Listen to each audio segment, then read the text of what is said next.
على الجنان صلى عليك الله في الأحيان أهبالهم في السر والعلان حقا على الإسلام والإيمان يا ربنا بالمصطفى العدناني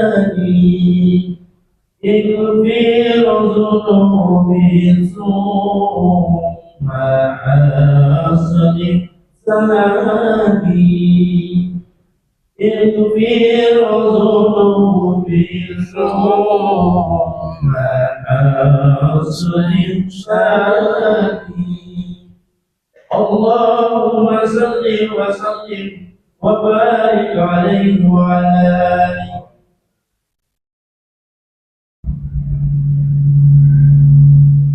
الفاتحة لسيدنا وحبيبنا وشفيعنا رسول الله محمد بن عبد الله وعلى آله وأصحابه وأزواجه وذريته وأهل بيته أجمعين خصوصا إلى روح سيدنا أحمد بن عيسى المهاجر الفقير المكرم محمد بن علي وعليه وجميع سادات علي وعليه وصول وفروعهم وإلى حضرة النبي الفاتحة. أعوذ بالله من الشيطان الرجيم بسم الله الرحمن الرحيم الحمد لله رب العالمين الرحمن الرحيم مالك يوم الدين إياك نعبد وإياك نستعين اهدنا الصراط المستقيم صراط الذين أنعمت عليهم غير المغضوب عليهم ولا الضالين آمين. Assalamualaikum warahmatullahi wabarakatuh.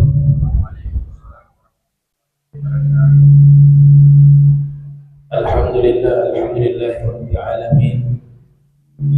Wassalatu wassalamu ala sayyidina Muhammadin wa ala alihi wa sahbihi ajma'in. Amma ba'du.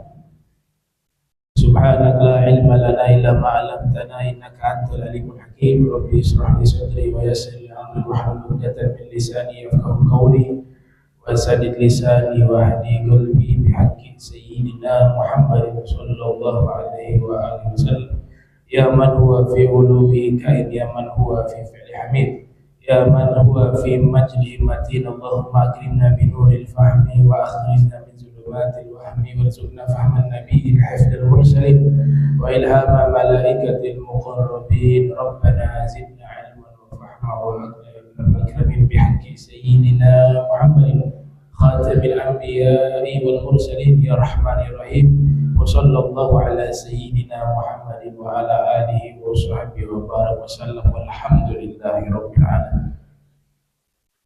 قال المصنف رحمه الله ورضي الله تعالى عنه وأرضاه ونفعنا به وبعلومه وأمدنا بأسراره وأعادنا من بركاته في دارين رضي الله عنه. فصل إلى أن قال jam'uhu li banil muttalib khasatan wa da'watuhum iyyahum.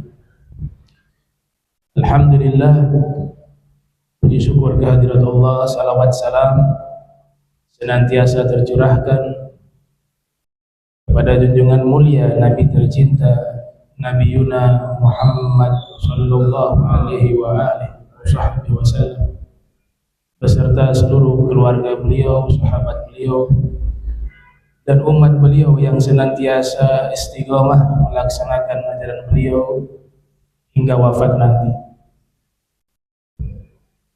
Yang saya muliakan seluruh imam masjid, imam bonjol beserta seluruh pengurus, seluruh para asatiz, hadirin hadirat yang insyaallah dirahmati Allah Subhanahu wa taala. Jam'uhu li banil muttalib khasatan wa da'watuhum iyyahum. Nabi sallallahu alaihi wasallam ketika Allah Ta'ala perintahkan untuk menyampaikan dakwah secara terang-terangan, fasda' bima tu'mar wa a'rid 'anil musyrikin. Yang pertama kali yang beliau sampaikan dakwah tersebut yaitu kepada keluarga. Jadi kita ketika ingin menyampaikan dakwah di fase awal itu adalah keluarga kita, istri kita, anak kita. Ajak mereka untuk taat terhadap hukum Allah Subhanahu wa Ta'ala. Setelah keluarga, baru kerabat, lingkungan, dan di skala yang lebih luas lagi. Nah, ini perintah Allah. Jadi jangan dakwah yang jauh sedangkan yang di rumah dia tidak mendakwakan.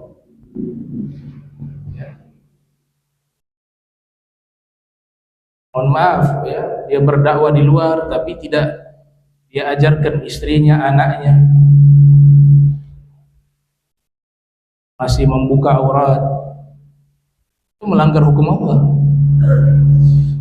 Ya, masalah hijab itu gak ada khilaf, gak ada perbedaan pendapat salafan wala khalafan dari sejak zaman Nabi Muhammad sampai seluruh ulama. Makanya kalau hukum jangan lihat orang, lihat bagaimana pernyataan para fuqaha, karena bicara hukum. Gimana sih pendapat Imam Syafi'i tentang jilbab? Bagaimana pendapat Imam Abu Hanifah tentang jilbab, menutup aurat, dan imam mazhab yang lainnya? Mereka mengatakan haram membuka aurat, dan titik. Disusul oleh ulama-ulama setelahnya. Jadi kalau masalah hukum ikut fuqaha, masalah hukum ikut para ahli fikih. Juga tidak perlu misalnya ada oknum yang menyatakan itu tidak haram ya. Kita harus membantah dengan hukum tanpa harus menghinakannya. Tapi yang salah itu harus diperbaiki, apalagi perkara ijma. Ijma itu gak boleh diingkari. La yungkaru mujma' alaih, walakin yungkaru mukhtalafu fih. Perkara yang disepakati oleh ahli hukum agama Islam tidak boleh diingkari.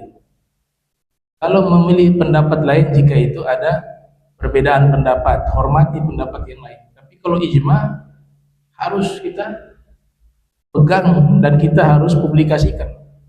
Oh ini gak boleh, ini kesepakatan, hukumnya haram. Maka dakwah dari keluarga. Nabi Shallallahu Alaihi Wasallam ketika Allah perintahkan tahapan dakwah, pertama dakwah sembunyi-sembunyi. Setelah itu selama 3 tahun naik lagi, dipublikasikan dakwanya di depan umum. Setelah itu Allah ajarkan mulailah dari keluarga.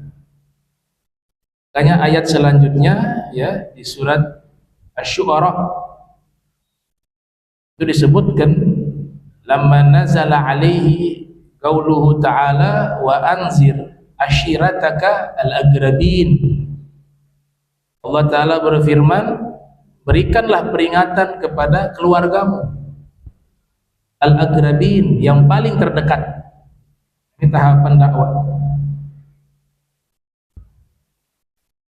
Jama'a Banil Muttalib. Setelah ayat ini turun, Nabi kumpulkan seluruh keluarganya. Saat itu juga dikumpulkan Banil Muttalib. Fada'ahum ilallah. Lalu Nabi mengajak mereka untuk memeluk agama Islam. Wa khotabahum, dan Nabi menyampaikan pidatonya kepada mereka. Faqala lahum, beliau bersabda kepada mereka, inna ra'ida la yakdzibu ahlahu, sesungguhnya pemimpin itu tidak akan berdusta kepada keluarganya. Wallahi law kadzabtun nasa jami'an ma kadzabtukum, demi Allah seandainya saya berdusta kepada manusia, mustahil. Cuma ini andai-andai yang gak mungkin terjadi. Kata Nabi, seandainya saya berdusta kepada manusia seluruhnya, saya tidak akan mungkin berdusta kepada kalian, kepada keluarganya. Hasya wa kalla. Wallahi alladzi la ilaha illahu inni rasulullah, demi Allah tidak ada sembahan kecuali Dia, sesungguhnya aku ini adalah utusan Allah. Ini Allah yang perintahkan, harus proklamirkan di hadapan umum bahwa engkau utusan Allah, sehingga jangan sampai ada opini menyatakan bahwa beliau berdakwah ini untuk apa? Untuk mengajak orang mengikuti dirinya. Beliau dakwanya lillah, gak ada tujuan lain, gak ada tujuan duniawi sama sekali. Makanya beliau nyatakan, sesungguhnya aku ini utusan Allah ilaikum, kepada kalian, khosatan, secara khusus. Khosatan maknanya apa? Kepada penduduk Makkah secara khusus pada waktu itu. Wa ilan nasi kafatan, dan juga saya adalah utusan Allah kepada seluruh manusia. La tamutunna kama tanamuna, sungguh kalian semua akan mati sebagaimana kalian tidur. Nah, Imam Ghazali pernah ditanya, bagaimana sih rasanya kematian? Beliau jawabnya singkat, kan naim. Rasanya kematian ya seperti sebagaimana orang yang tidur. Tutup mata, hilang akal, kemudian dia masuk ke alam yang lain, alam mimpi. Jasadnya tertidur, tapi dia merasakan dia ada di satu tempat yang gak bisa dijelaskan. Sadarnya bukan sadar secara fisik, tapi sadarnya secara spiritual. Seperti itu. Makanya Nabi katakan, sungguh kalian akan mati sebagaimana kalian tidur. Dan latub'atsunna kama tastayqidun, dan sungguh kalian akan bangkit kembali sebagaimana kalian bangun dari tidur. Jadi simulasi hari kebangkitan itu tiap hari kita praktek. Tidur itulah kematian, bangun tidur itulah hari kebangkitan. Seperti itu bagi Allah mudah, sama.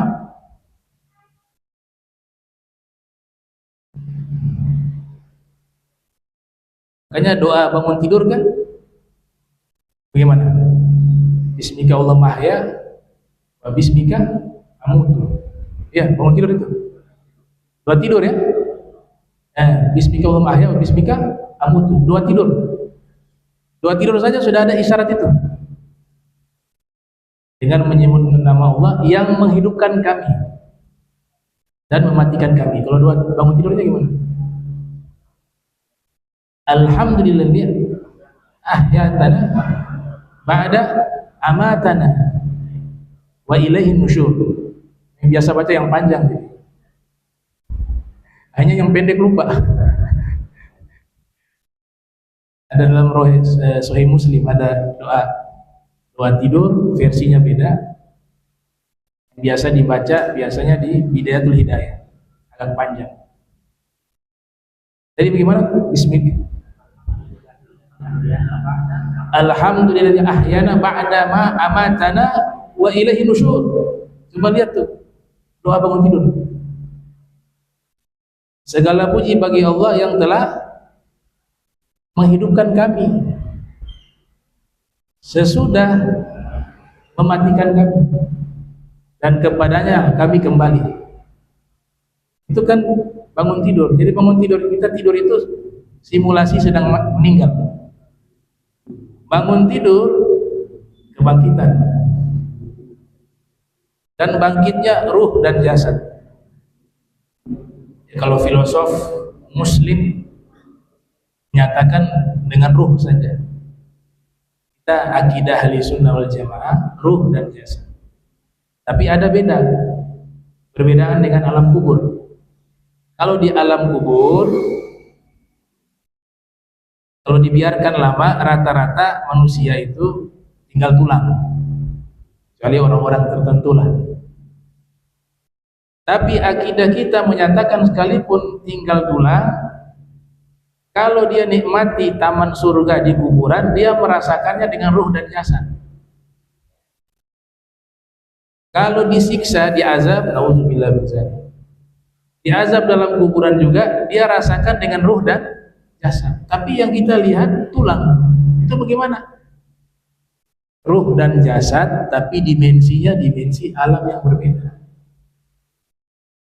Bukan dimensi alam dunia yang kita lihat hanya tulang. Ya, Allah kembalikan lagi ruh dan jasad, tapi di dimensi alam yang berbeda. Itu yang namanya barzakh. Alam barzakh. Hajizun baina syai'ain. Pemisah di antara dua alam. Kita mau katakan alam dunia, bukan alam dunia. Kita mau mengatakan itu alam akhirat, belum juga alam akhirat. Dia di antara dua alam tersebut. Tapi yang harus kita yakini dengan ruh dan jasad. Tapi dimensinya berbeda di alam barzah, bukan alam dunia. Sehingga kalau kita lihat, ya tulang. Tapi Allah jadikan dia nikmati kenikmatan di kuburan, disebut rawah min riyadil jannah. Itu dia nikmati dengan ruh dan jasad, sama seperti ini, cuma alamnya beda. Ya, ini diterangkan oleh para ulama. Imam Qurtubi menulis kitab At-Tadhkirah, itu membahas tentang alam akhirat, alam kubur. As-Suyuti menulis dua kitab, Syarhus Sudur, juga kitab Al-Buduru Thali'ah. Ya, itu menerangkan hal yang sama. Nanti hari kebangkitan beda lagi. Min waraihim barzakhun ila yaumi yub'atsun. Di belakang mereka ada alam barzah. Mereka menanti sampai nanti hari dibangkitkan mereka. Nah, ketika dibangkitkan lagi kan ruh dan jasad juga. Tapi dimensinya sama seperti di dunia. Dimensinya sama seperti di dunia. Jadi ya fisik hidup kembali. Yang tadinya kita di kuburan tulang belulang, kita ambil hukum umum ya, tulang belulang dah kita semua nih. Ya. Gak punya apa-apa kita, wali bukan, orang soleh bukan. Tulang. Tapi hari kebangkitan Allah munculkan kembali darahnya, dagingnya, kulitnya, hidup seperti semula sebagaimana saat ini kita hidup di dunia. Dimensinya sama, kembali ke dimensi dunia. Kalau yang dikubur, ruh dan jasad hidup kembali, tapi alamnya alam barzah. Yang ada di alam dunia kita lihat tulang belulang, tapi di alam barzah ruh dan jasadnya menyatu. Itu bisa hidup bisa bernafas di alam itu. Ikan saja bisa bernafas dalam air dengan insangnya, padahal di dalam air. Mudah bagi Allah di dalam kubur. Jadi ruh nanti dengan jasad bernafas juga. Tanafas was-subhi idza tanaffas. Mudah-mudahan husnul khotimah. Makanya bikin yang baik di dunia ini yang sebentar.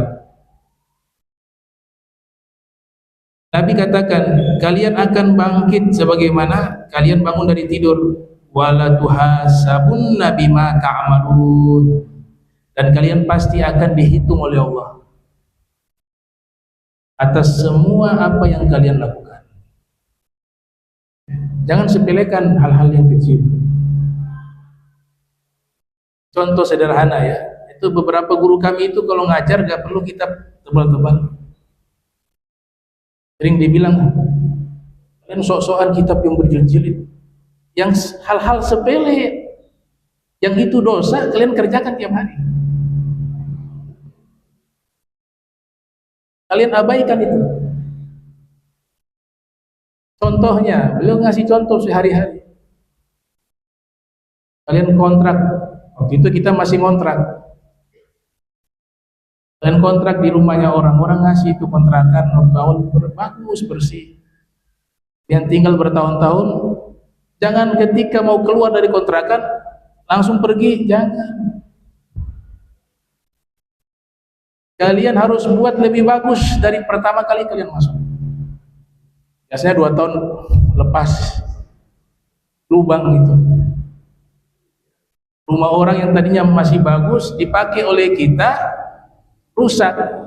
Selesai kontrakan main pergi saja, ada dihisab oleh Allah Ta'ala. Kata guru saya. Beliau kasih contoh bagaimana ulama-ulama dulu hebat-hebat, mereka jadi orang besar karena hal yang kecil itu mereka perhatikan juga. Imam Bukhari itu pernah latihan manah, masih anak-anak. Tidak sengaja panah itu masuk ke rumah tetangga, mengenai dinding rumah. Ada lubang kecil saja. Wajah beliau berubah pucat. Beliau datangi rumah tetangganya, diketok pintu, berikan salam, dibuka oleh tetangganya itu rumahnya. Kenal ini Imam Bukhari. Imam Bukhari dari sejak kecil sudah dikenali orang karena puluhan ribu hadis di usia kecil sudah dihafal oleh beliau, matan dan sanadnya. Jadi terkenal beliau. Yang punya rumah heran, kenapa Imam Bukhari mukanya pucat? Ya Muhammad, namanya Muhammad. Kenapa mukamu pucat? Kata Imam Bukhari yang masih kecil waktu itu, saya minta maaf, tadi saya gak sengaja latihan manah, ini busur panah mengenai dinding rumahmu, ini ada lubang nih. Saya minta sekarang kamu sebutkan berapa biaya untuk saya mengganti rugi ini. Kata yang punya rumah, enggak, saya maafkan, kecil saja, gak besar, gak harus selesai hari ini, saya mau ganti. Saya gak mau gara-gara ini nanti saya dituntut di hari kiamat. Padahal orangnya udah memberikan halal, sudah ridho, gak apa-apa, enggak. Saya harus ganti, saya gak mau ini jadi masalah di hari kiamat. Saya sudah melakukan satu perbuatan yang merugikan. Hanya sudah, itu wajah beliau pucat. Padahal tidak sengaja, kemudian yang punya rumah sudah maafkan. Ini yang Nabi katakan, semua perbuatan kalian dihitung oleh Allah. Jangan remehkan, itu bukan milik kita. Jangan kita menyepelekan. Tukang parkir juga nih, hati-hati. Motor orang main, karena bukan milik dia, main parkir, masuk aja, senggol sana, senggol sini. Knalpotnya, hati-hati. Itu bukan milik kita, itu milik orang, harus dijaga. Rumah kontrakan begitu, habis kontrakan ditinggal, rusak semua, gak diperbaiki. Itu hal-hal yang sepele, nasihat dari guru kami, yang kadang-kadang kita mungkin sengaja, ada yang tidak sengaja melakukan hal itu. Kaum solihin tidak, hal yang sepele itu diperhatikan. Sebagaimana Imam Bukhari tadi, setelah dia sebutkan ganti ruginya sekian, wajah beliau hilang, pucatnya itu hilang. Alhamdulillah. Saat itu juga beliau mengganti rugi, padahal usianya masih anak-anak. Jangan gampang menghalalkan. Jalan ada buah, ya, ada rumah nanam pohon, buahnya ke jalan umum. Jangan ambil pendapat yang halal, jangan. Ngambil pendapat yang haram kalau masalah begini. Sahibul Badr, yang punya bibitnya, yang nanam, yang rawat, itu miliknya, harus izin. Jangan biasakan, oh ini jalan umum ngambil. Naam, ada pendapat, tapi pendapat ini tidak hati-hati. Kita ambil pendapat yang hati-hati. Salam. Masa gara-gara giawas satu buah, sebab itu masuk neraka, kan lucu. Apa susahnya minta izin? Ini kebiasaan. Jadi kalau masalah yang berkaitan dengan hukum agama, pilih yang hati-hati. Jangan pilih yang gampang. Jangan mencari-cari namanya tatapur khos. Itu kesepakatan ulama, milih-milih hukum karena hawa nafsu ingin cari yang gampang-gampang. Yang dimana yang gampang, yang enak diambil itu. Dia pilih dari semua mazhab. Ini sudah mazhab hawa nafsu, bukan mazhab fikih lagi, mazhab hawa nafsu. Nafsunya mengatakan halal, dia cari yang halal yang mana. Akan Nabi katakan pakai penegasan, ya, pasti kalian ditanya oleh, dihitung oleh Allah. Dan Allah punya hitungan, gak ada yang meleset, gak ada yang meleset. Kemudian Nabi katakan, dan kalian semua akan dibalas. Wala tuzzawna bil ihsan. Pakai taukid, penegasan. Wala tuzzawna bil ihsani ihsanan wasbisu'i su'an. Jadi kalau berbuat baik gak usah pakai lihat deh, ini orang gak pernah buat baik sama saya deh, saya gak perlu buat baik. Kamu buat baik, hadir di pikiran kamu, Allah sedang melihatmu dan Allah akan balas kebaikan dengan kebaikan. Gak akan rugi orang berbuat baik. Gak usah milih-milih. Kita lakukan itu, Allah Ta'ala pasti balas. Hal jazaul ihsan illa ihsan. In ahsantum li anfusikum. Kalau jika kalian berbuat baik, hakikatnya kalian berbuat baik untuk diri kalian. Jadi kalau kita berbuat baik kepada orang, itu sebenarnya kita sedang berbuat baik kepada diri kita. Jadi gak ada yang rugi. Perbuatan baik itu tidak pernah rugi. Dan perbuatan buruk itu tidak pernah sukses. Dalam kacamata dunia, dengan cara yang tidak baik, dia mengalami kesuksesan lewat cara tidak baik di dunia, itu tetap dihitung sesuatu yang tidak baik dan tidak sukses. Kenapa? Ini semua nanti menjadi bumerang bagi dia di alam akhirat. Dan Allah juga balas yang baik dengan kebaikan, yang buruk juga akan dibalas. Itu sifat adilnya Allah. Wa innaha la jannatun abadan au narun abadah. Wa innaha la jannatun abada au narun abada. Nabi mengatakan sesungguhnya surga itu abadi dan neraka itu juga abadi. Hanya ada dua tempat di akhirat, surga dan neraka. Wa maddar illa jannatun liman ittaqa wa narun liman lam yattaqillah fasma'. Tidak ada tempat di akhirat kecuali hanya dua. Yang pertama surga bagi orang yang bertakwa, dan neraka bagi orang yang tidak taat dan tidak takwa kepada Allah Ta'ala ketika hidup di dunia ini. Kalau Mu'tazilah ada tempat ketiga, namanya manzilatun baina manzilatain. Tapi itu gak dipakai. Tempat ketiga antara surga dan neraka. Akidah kita hanya dua. Di akhirat itu hanya ada surga dan neraka, nggak ada tempat ketiga. Ya Bani Abdul Muttalib, ini Nabi sedang menyampaikan dakwah ke keluarga beliau.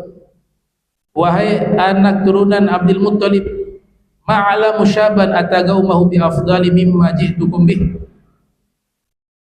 Saya tidak pernah mengetahui ada seseorang pemuda dia mendatangi keluarganya, menyampaikan sesuatu yang lebih afdol, lebih baik dari apa-apa yang aku bawa kepada kalian. Inni qad ji'tukum bi amri dunya wal akhirah. Sesungguhnya saya datang kepada kalian membawa perkara dunia dan akhirat. Nabi datang membawa perkara dunia dan akhirat. Kalau kalian taat kepada saya, kalian bahagia di dunia akhirat. Tapi kalau kalian mengingkari saya, kalian akan merugi di dunia maupun di akhirat. Fatakallama al-qaum kalaman layyina. Beliau menyampaikan dakwah dengan bahasa yang sangat lembut. Ya, dakwah itu dibina dengan dasar kasih sayang. Nabi berdakwah dasarnya kasih sayang, rahmah wa syafaqah. Di surat Al-Kahf itu disebut, Allah Ta'ala berfirman, fala'allaka bakhihun nafsaka ala atharihim in lam yu'minu bihadzal hadithi asafa. Nabi, Allah katakan dalam Al-Quran surat Al-Kahf, engkau rela membahayakan dirimu asalkan mereka semua itu bisa selamat. Itu konsep dakwanya Nabi. Nabi menginginkan semuanya manusia itu selamat di akhirat.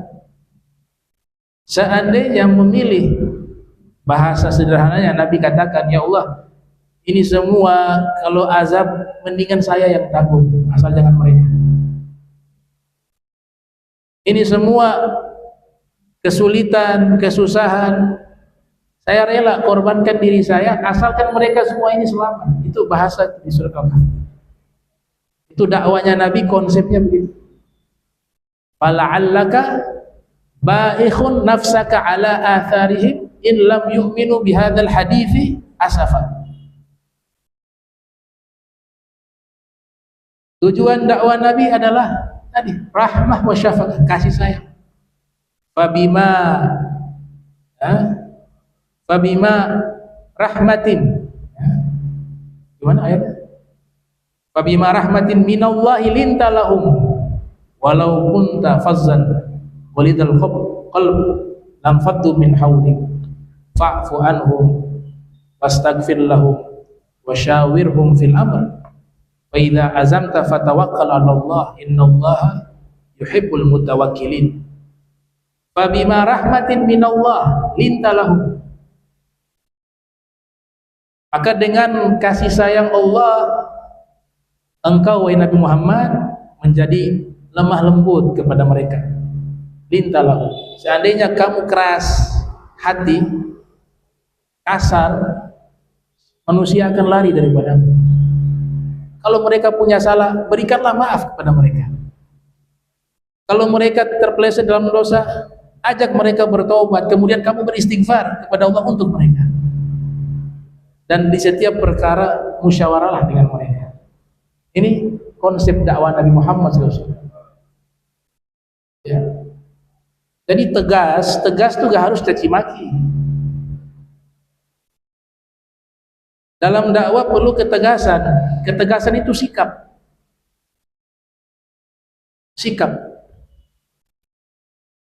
Kata Nabi SAW, keimanan ini tidak bisa kokoh kecuali seseorang itu dia mencintai sesuatu yang dicintai Allah dan dia marah karena Allah.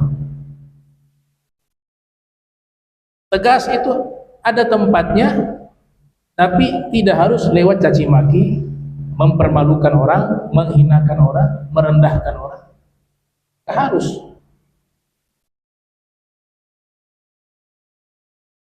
Kita semua yang namanya manusia punya kekurangan.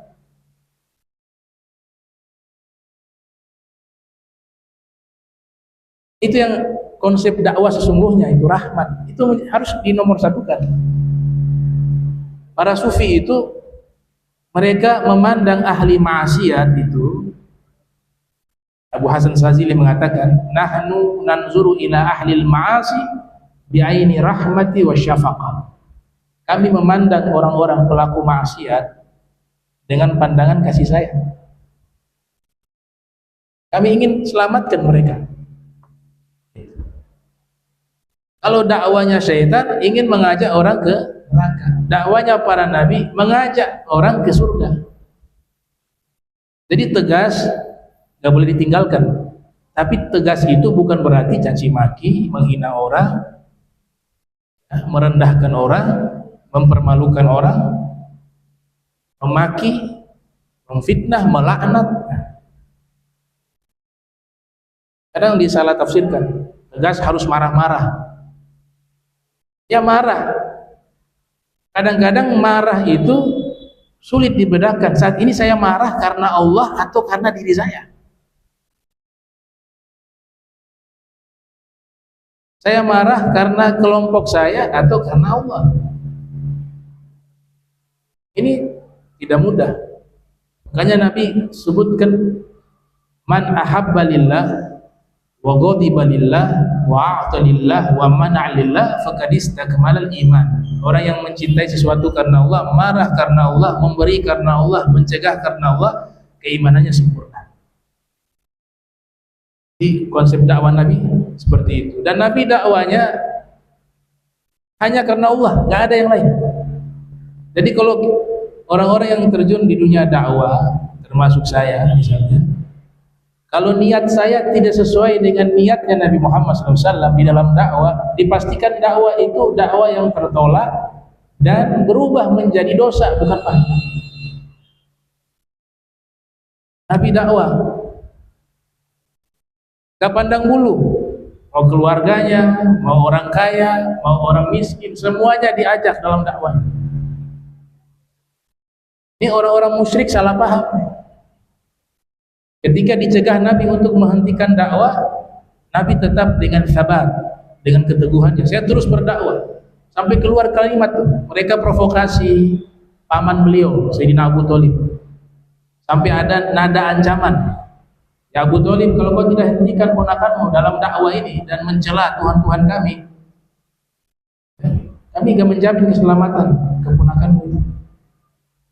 Yang bisa kami bunuh. Maka kami hormati kamu sebagai tokoh masyarakat. Makanya kami sampaikan, kamu harus larang keponakanmu berdakwah. Kalau mau keselamatannya itu terjaga, kami tidak jamin dia bisa selamat. Kata orang musyrik. Pergi orang musyrik, Nabi datang. Sayyidina Abu Thalib karena sayang kepada Nabi Muhammad SAW mengatakan, wahai ponakanku, kita mungkin sementara hentikan dulu dakwah ini.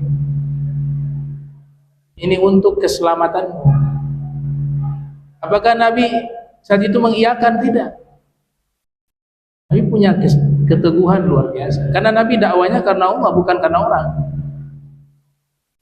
Kata Nabi, wahai pamanku, wallahi demi Allah, law wada'u syamsa fi yamini wal qamara fi yasari ala an atruka hadzal amr hatta yuzhira Allah au ahlik fih ma taraktuhu. Wahai pamanku, seandainya mereka meletakkan matahari di tangan kananku, bulan di tangan kiriku, agar aku meninggalkan dakwah ini, demi Allah aku tidak akan tinggalkan. Biar nanti Allah akan menangkan dakwah ini atau saya yang binasa di dalam dakwah ini. Itu namanya sabar. Mereka kehabisan cara. Terus Nabi berdakwah. Rapat lagi nih pembesar-pembesar musyrikin. Sudah begini aja deh kata mereka. Buat jadwal biar aman. 1 tahun kita sembah Tuhannya Muhammad. Tahun berikut kita ajak Muhammad sembah Tuhannya kita. Jadi selang-seling biar aman deh. Ini mereka sudah pusing karena Nabi tidak goyah sama sekali. Datang lagi mereka kepada Nabi Muhammad SAW. Wahai Muhammad, begini deh, kita cari solusi biar aman. 1 tahun kita semua sembah Tuhannya kamu. Tapi tahun berikutnya semua termasuk kamu sembah Tuhannya kami. Turunlah ayat surat Al-Kafirun. Lakum dinukum waliyadin. Oh, enggak boleh. Saya enggak bisa sembah Tuhan kalian. Ditutup dengan ayat, untuk kalian agama kalian, untukku agama. Pulang lagi mereka, gagal. Cari akal lagi, rapat lagi mereka di Darun Nadwa. Sudah cari cara semua, sudah diancam mau dibunuh, sudah buat tawaran jadwal menyembah Tuhan, juga tidak mempan. Sudah terakhir, jangan dia ini butuh uang. Sungguh hina Nabi dinilai seperti itu.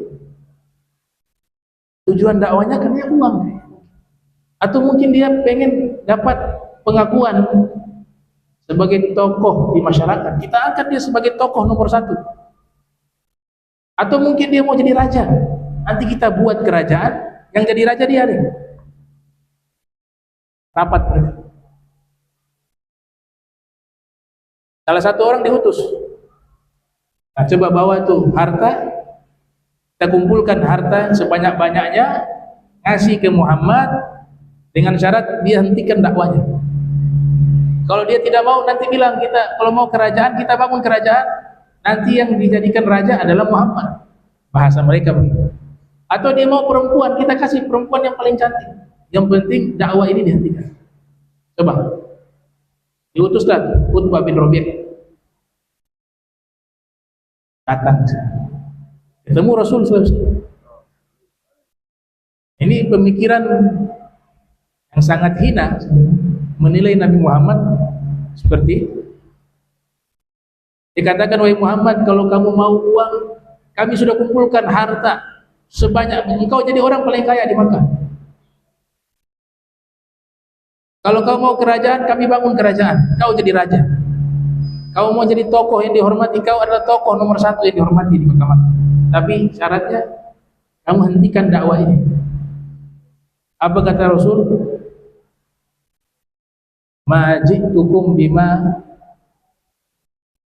ji'tukum bih atlubu amwalakum wala syarafa fikum wala mulka alaikum.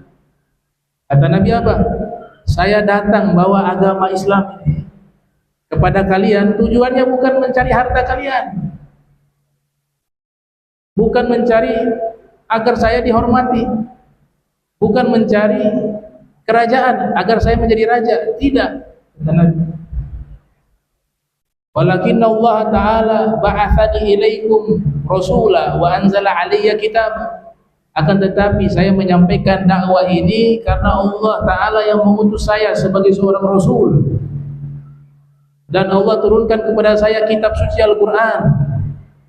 Wa amarani an akuna lakum basyira wa nadhira, dan saya diutus dan diperintahkan oleh Allah untuk memberikan kabar gembira kepada kalian dan peringatan kepada kalian.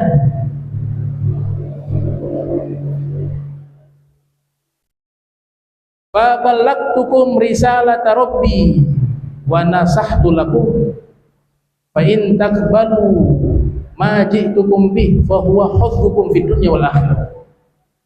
Dan saat ini saya telah menyampaikan risalah Tuhan, risalah Allah kepada kalian, saya sudah sampaikan dan saya sudah memberikan nasihat kepada kalian. Sekarang terserah kalian. Ini dakwah cukup menyampaikan. Cukup menyampaikan, bukan haknya kita orang itu bisa berubah jadi baik dengan dakwah kita. Orang itu bisa masuk Islam dengan bukan, itu urusannya Allah. Allah hanya perintahkan menyampaikan. Urusan dapat hidayah itu dari Allah. Yahdillah man yasha wa yudlil man yasha. Allah yang memberikan petunjuk dan Allah juga yang membuat mereka tersesat. Kata Nabi, sudah saya sampaikan. Sekarang terserah kalian.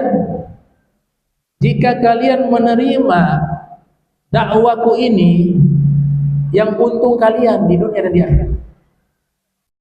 Kalian yang untung. Keuntungan itu kalian dapat di dunia maupun di akhirat. Wa in tarudduhu aliyya. Jika kalian menolak dakwaku ini, asbir, saya akan sabar bi amrillah, dengan perkara Allah ini, hatta yahkumallah baini wa bain, hingga nanti di hari akhirat Allah yang akan menghukumi di antaraku dan di antara kalian. Itu.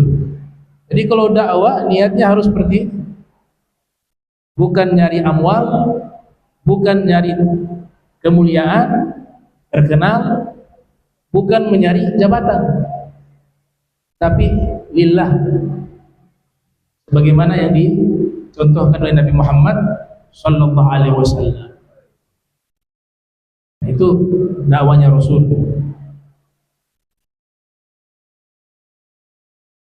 Kemudian Nabi wada'a Bani Abdul Muttalib ila qabdi alaihi, faqala Abu Thalib wallahi, ada beberapa orang dari keluarganya ingin menangkap Nabi, tapi yang membela Nabi pamannya Sayyidina Abu Thalib. Kata Sayyidina Abu Thalib, kami akan membela engkau ma baqina abana, selama kami masih ada, kami akan membela kamu selama-lamanya, kata Sayyidina Abu Thalib. Ya, Sayyidina Abu Thalib. Sayyidina Abu Thalib. Wa fi hadhil marra qala Rasulullah sallallahu alaihi wasallam, kemudian Nabi sallallahu alaihi wasallam bersabda, siapa yang menerima dakwaku dan membela aku, membantuku dalam dakwah. Nabi ulang 3 kali kalimat itu di hadapan keluarganya. Siapa yang menjawab dakwaku dan membela dakwah ini bersamaku, diam mereka, gak ada yang jawab. Yaqumu al-Imam Ali karramallahu wajhah. Pada waktu itu yang menjawab Imam Ali bin Abi Thalib. Ana wahai Rasul. Padahal Imam Ali waktu itu di komunitas keluarganya itu termasuk masih anak-anak, masih muda. Tapi dengan penuh kepercayaan, dengan keimanannya, tanpa ragu, beliau bangkit mengatakan, anak, saya yang akan menjawab panggilan dakwamu wahai Rasul, dan saya ikut membela dakwamu, membantu dakwamu. Faqala lahu, kata Nabi, ijlis, ijlis, duduklah wahai Ali. Fa anta akhi, kau saudaraku. Jadi maksudnya apa?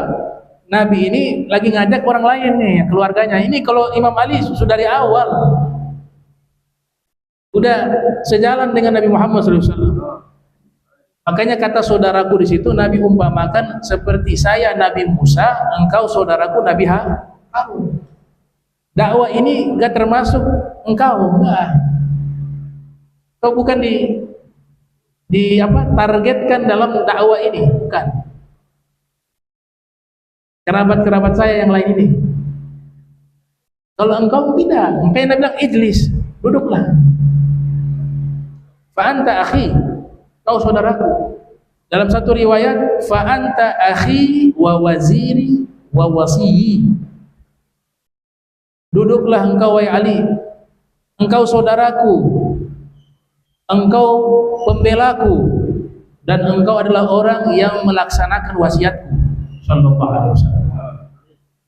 Engkau tidak termasuk yang khususnya. Wallahu a'lam. Sallallahu majama'ana marhumah wa tafarraqna min ba'di tafarruqan ma'sum wa la tajina wa la binasbina mahrumah. Subhanaka bihamdika asyhadu an la ilaha illa anta astaghfiruka wa atubu ilaik. Wa sallallahu sayyidina Muhammadin wa ala alihi wa sahbihi wa baraka wasallam. Wa lafu minkum. Wassalamu alaikum warahmatullahi wabarakatuh.